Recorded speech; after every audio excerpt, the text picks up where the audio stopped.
सच्चाई यही है कि एक एक क्षण जीवन दांव पर लगा हुआ है।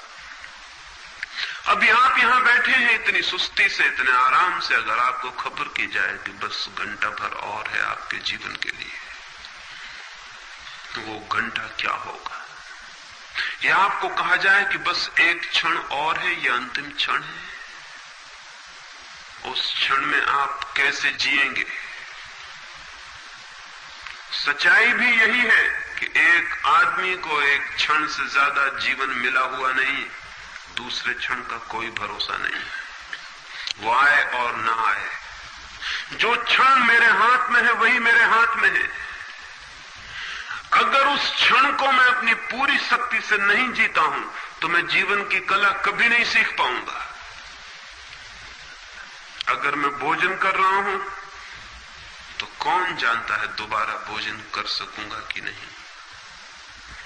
अगर मैं किसी को प्रेम कर रहा हूं तो कौन जानता है दोबारा ये प्रेम का क्षण आएगा या नहीं। अगर मैं आकाश के तारे देख रहा हूं तो कौन कह सकता है कि दोबारा ये तारे मुझे देखने को मिलेंगे या नहीं। तो एक ही बात हो सकती है जीवन की कला की, पहला सूत्र यही हो सकता है कि जो भी मैं कर रहा हूं, जिस क्षण से भी मैं गुजर रहा हूं, जो भी मैं हूं, वो मैं समग्रता से हो जाऊं, वो मैं पूर्णता से हो जाऊं, वो मेरा टोटल, वो मेरे समग्र जीवन का केंद्रित अणु बन जाए, क्योंकि उसके बाहर का कुछ भी पता नहीं है, उसका कुछ भी पता नहीं है। आज रात जब आप सोएं तो कौन सा पता है कि कल सुबह आप उठेंगे।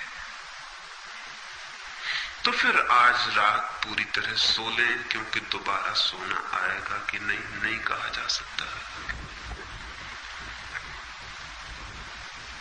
और अगर मित्र को विदा देने गए हैं तो ये विदा इतनी संपूर्ण हो, इतनी परिपूर्ण कि कौन जाने ये मित्र दोबारा मिलेंगे कि नहीं। लेकिन हम ऐसे ढीले ढाले जीते हैं कि वहां हमारे जीवन में क्षणों की तीव्रता का कोई बोध ही नहीं है, कोई स्पष्टता ही नहीं है। हम ऐसे जीते हैं जैसे हमेशा जीने को है। हम ऐसे जीते हैं जैसे सुस्ती से और आहिस्ता से, जैसे जीवन एक लेजीनेस है, एक आलस है, एक प्रमाद है। जीवन एक तीव्रता है।